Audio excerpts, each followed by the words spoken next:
کہ جناب 2 جنوری کو وہ کیس ٹیک اپ کرنے جا رہے ہیں. کون سا کیس؟ کس معاملے کا کیس؟ 62(1)(f) کے تحت جو نااہلی ہے، سپریم کورٹ کے 5 رکنی بینچ کا فیصلہ ہے کہ وہ نااہلی تا حیات ہوگی. جسٹس عمر تا بندیال صاحب کا فیصلہ ہے، انہوں نے تحریر کیا تھا، ثاقب نثار صاحب اس بینچ کی سربراہی کر رہے تھے. اچھا، اس میں معاملہ کیا ہے؟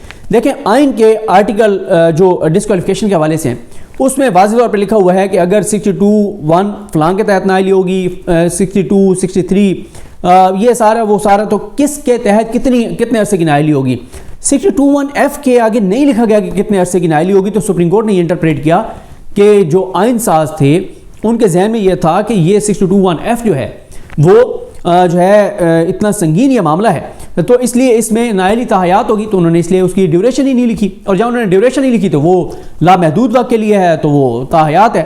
اب اور ہونی بھی چاہیے. دیکھیں، جو ہمارا پرائم منسٹر بننا چاہتا ہے وہ بالکل صادق اور امین ہونا چاہیے، اس کو بددیانت نہیں ہونا چاہیے، اس کو چور ڈاکو اور لٹیرا نہیں ہونا چاہیے. اور یہ جو صاحب ابھی لندن سے تشریف لائے ہیں، سزا یافتہ مجرم تھے، اشتہاری تھے، مفرور تھے، بگوڑے تھے، پاکستان کے اداروں کو مطلوب تھے.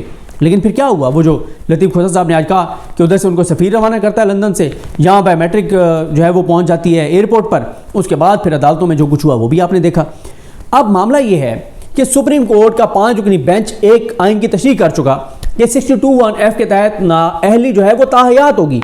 اب اس کو اگر آپ نے 62(1)(f) میں تا حیات نااہلی کو 5 سال میں بدلنا ہے تو آپ کو آئین میں ترمیم کرنی پڑے گی. آئین میں ترمیم کے لیے 226 ووٹ چاہیے تھے، وہ ان کے پاس تھے نہیں. آپ کو پتہ ہی ہے جیسی یہ پارلیمنٹ انہوں نے چلائی ہے، جو بھانمتی کا کنبہ تھا 13 جماعتوں کا.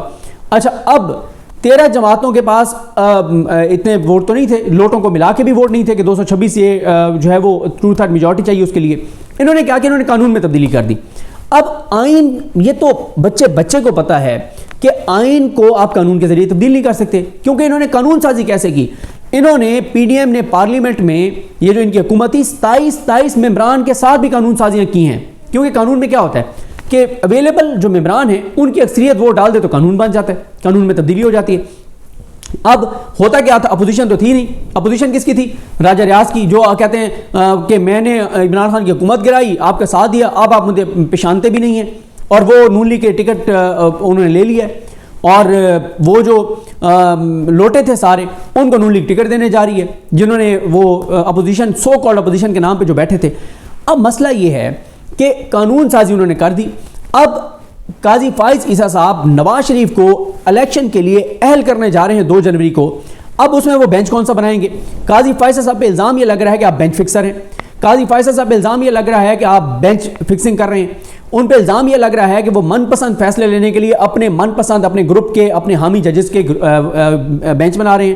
قاضی فیصل صاحب الزام یہ لگ رہا ہے کہ جناب آپ 17 سپٹمبر کو حلف اٹھاتے ہیں، اور پہلے آپ خط پہ خط لکھتے تھے، چٹھی پہ چٹھی لکھتے تھے. اتنے تو پرانے دور میں وہ جو 2-3 محبت کرنے والوں کے قصے مشہور ہیں کہ انہوں نے بڑی قربانیاں دی تھی ایک دوسرے کے لیے. اگر خط اس دور میں تھا تو اتنے تو انہوں نے ایک دوسرے کو خط نہیں لکھے ہوں گے جتنے قاضی فیصل صاحب نے خط لکھ چھوڑے. میں نے تو ایک دوست کو مشورہ دیا تھا جو قاضی صاحب کے بڑے حامی ہیں اور بڑی ان کے لیے بڑی محبت رکھتے ہیں. میں نے کہا تھا کہ قاضی صاحب کے تمام خطوط کو ملا کے آپ پوری کتاب بنا سکتے ہیں کہ انہوں نے کون کون سے خط لکھے تھے. اب قاضی صاحب جو ہیں وہ اس وقت تو بڑی بات کرتے تھے، بینچ ایسے ہونے چاہیے، ویسے ہونا چاہیے، فلاں ہونا چاہیے، فلاں ہونا چاہیے. اب 17 سپٹمبر کو انہوں نے جو 2 ججز ساتھ بٹھائے، جسٹس امین الدین خان صاحب، جسٹس اطہر من اللہ صاحب. پھر اب انہوں نے جو بینچ چینج کیا اس میں جو 2 جج بٹھائے، جسٹس محمد علی مظہر صاحب اور جسٹس مسرت ہلالی صاحبہ. یہ چاروں ججز ان کے ساتھ پریکٹس اینڈ پروسیجر میں ان کے ساتھ گئے، ان کے پوائنٹ آف ویو کو سپورٹ کیا ان ججز نے. یعنی آپ کسی ایسے جج کو اپنے ساتھ بٹھانے کو تیار نہیں ہیں جو پریکٹس اینڈ پروسیجر میں جس نے آپ کے ساتھ اختلاف کیا، اور باتیں آپ اتنی بڑی بڑی کرتے ہیں، دین، اسلام، قاعدہ، اصول، پتہ نہیں ایسے لگتا ہے کہ یار ایسا بندہ پاکستان کی تاریخ میں نہ آیا ہے نہ پاکستان کی تاریخ میں آئے گا. اب معاملہ یہ ہے اس سارے میں کہ اب 5 رکنی وہ بینچ کا فیصلہ ہے. اب 7 ججز جب یہ بینچ بنائیں گے پتہ چل جائے گا کہ فیصلہ کیا دینے جا رہے ہیں. اب یہ بھی ایک بڑا سوال ہے کہ 5 ججز کے فیصلے کو یا تو پھر 6-1 سے یہ کریں فیصلہ، ورنہ کیا ہوگا کیسے ہوگا ان کا تو کوئی پتہ نہیں ہے. 4-3 سے بھی آیا تو یہ پھر وہ کہیں گے کہ جی بس وہ ختم ہو گیا اس 5 رکنی بینچ کا فیصلہ، کیونکہ یہ نیا بینچ بن گیا تھا. اب معاملہ اس میں یہ ہے کہ جناب قانون میں تبدیلی کے، قانون میں کوئی چیز لکھ دینے سے آپ آئین کو کیسے بدل سکتے ہیں؟ اور قاضی صاحب یہ کرنے جا رہے ہیں. لیکن اب ان کے لیے اتنا آسان نہیں ہے، ان کے لیے مشکلات پی ٹی آئی نے کھڑی کر دی ہیں. پی ٹی آئی نے مشکلات تو ان کے لیے کھڑی کر دی ہیں، اور پی ٹی آئی جو ہے وہ انتظار حسین پنجوتا نے یہ اناؤنس کیا ہے اور لطیف کھوسہ صاحب نے کہ ہم جو ہے وہ جا کے فریق بنیں گے سپریم کورٹ میں اور ہم یہ بات کہیں گے کہ 62(1)(f) کے تحت نااہلی تاحیات ہے اور اگر اس کو چینج کرنا ہے تو آئینی ترمیم کی ضرورت ہے، اس کے لیے قانون سازی سے آپ آئین کو نہیں بدل سکتے۔ اور پھر قاضی صاحب دیکھیں مسئلہ یہ ہے کہ قاضی صاحب جو ہیں ان کو قانون سے ویسے وہ آئین ہر وقت آئین کی کتاب لہراتے ہیں اور جو انہوں نے پہلے پریکٹس اینڈ پروسیجر میں بھی یہ کیا کہ پریکٹس اینڈ پروسیجر کا قانون جیسے ہی بنا نون لیگ نے بنایا، بچے کو پتہ ہے کہ عمر تا بندیال صاحب کو کمزور کرنے کے لیے بنایا تھا، ان کو کنٹرول کرنے کے لیے بنایا تھا، لیکن قاضی صاحب نے کیا کیا؟ قاضی صاحب وہ جیسے رس کے کوئی بیٹھ جاتا ہے نا ہمارے یہاں، ناراض ہو کے بیٹھ جاتا ہے، سائڈ پہ ہو کے بیٹھ جاتا ہے کہ میں نے نہیں کھیلنا، میں نے نہیں کھانا، میں نے نہیں آنا۔ قاضی صاحب کئی ماہ تک بیٹھ کے صرف تنخواہ لیتے رہے ہیں اور انہوں نے کوئی کیس نہیں سنا۔ کیوں؟ کہتے ہیں وہ نون لیگ نے قانون بنا دیا پریکٹس اینڈ پروسیجر، اس کے مطابق کوئی بینچ بنے گا تو میں بیٹھوں گا۔ یعنی آپ کو نون لیگ کا بنایا ہوا قانون اتنا عزیز ہے کہ آپ کئی ماہ تک آپ بینچ میں نہیں بیٹھے۔ پھر ایک اور مسئلہ ہے، دیکھیں قاضی صاحب کے اوپر الزام یہ ہے کہ قاضی صاحب یہ سمجھتے ہیں کہ جب میں مشکل میں تھا، میری بیوی بچوں کے ڈکلیئر جو اثاثے جو ڈکلیئر نہیں کیے تھے انہوں نے اثاثے وہ سامنے آئے تھے، تو قاضی صاحب یہ سمجھتے ہیں کہ ان اثاثوں کا جو کیس بنا اس میں قاضی صاحب یہ سمجھتے ہیں کہ کیونکہ نون لیگ نے مجھے بہت سپورٹ کیا، نون لیگ کی وکلا تنظیموں نے بہت سپورٹ کیا اور آپ کو پتہ ہے نون لیگ کی بہت انویسٹمنٹ ہے وکلا تنظیموں کے اوپر، تو قاضی صاحب یہ سمجھتے ہیں کیونکہ نون لیگ نے مجھے سپورٹ کیا تو اب یہ پے بیک ٹائم ہے، یہ الزام ہے ان کے اوپر اور وہ اس پرسیپشن کو، اس الزام کو اپنے ایکٹس کے ساتھ مضبوط بھی کر رہے ہیں جس طرح کی وہ چیزیں کر رہے ہیں۔ اب ایک اور مسئلہ یہ ہے کہ وہی وکلا جو قاضی فائز صاحب کا کیس آ کے لڑتے رہے ہیں وہ آپ قاضی صاحب کے سامنے پیش بھی ہوتے ہیں، مطلب جو آپ کا کیس فری میں لڑتے رہے ہیں ان کو نہیں پیش ہونا چاہیے آپ کے سامنے۔ یہ انڈرسٹوڈ ہے کہ میرے لیے کوئی مفت لڑتا رہا ہے تو وہ میں اگر کسی منصب پہ بیٹھوں میرے سامنے آئے گا تو ڈیفینیٹلی میں اس کے لیے اس کی فیور کروں گا کہ یار میرے لیے تو مفت لڑتا رہا ہے اور مجھے تو بچایا اس نے، ورنہ میرا کیس اتنا کلیئر تھا، کیس تھا اور اتنا کلیئر کیس تھا کہ میں نے تو بچنا ہی نہیں تھا، مجھے تو اس نے بچایا۔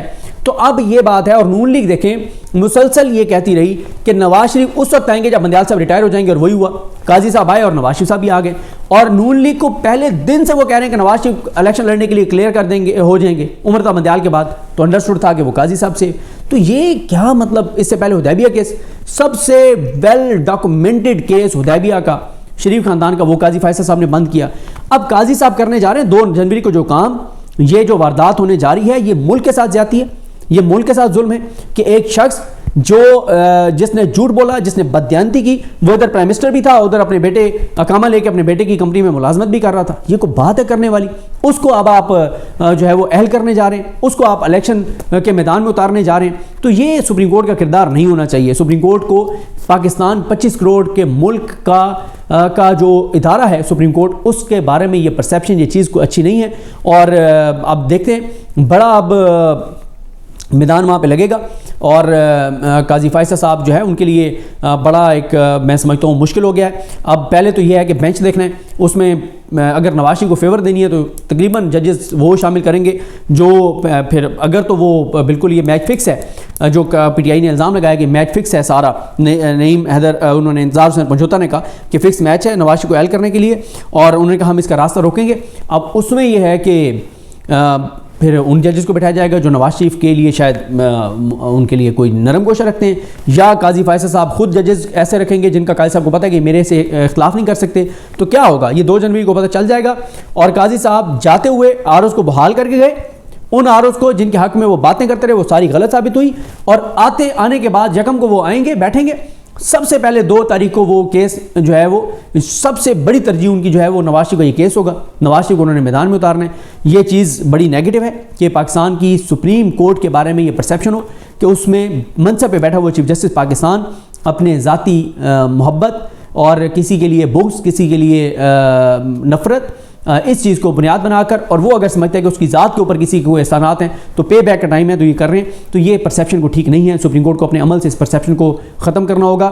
عدالتوں کے لیے سب سے امپورٹنٹ چیز لوگوں کا عدالتوں پر اعتماد ہوتا ہے۔ تو بہرحال دیکھتے ہیں کہ اب کیا چیز ہوتی ہے، اور یہ بھی ایک امپورٹنٹ ہے، میں نے پوائنٹس لکھے ہوئے تھے، میں نے ان سے بھی ڈسکس کیا بیرسٹر سعد رسول صاحب سے کہ ریٹروسپیکٹو کیسے کریں گے، وہ اس میں انہوں نے قانون میں جو ریٹروسپیکٹو کر دیا ہے تو ریٹروسپیکٹو آپ کیسے کر سکتے ہیں، یہ سارا کچھ، تو یہ پوائنٹس ہیں۔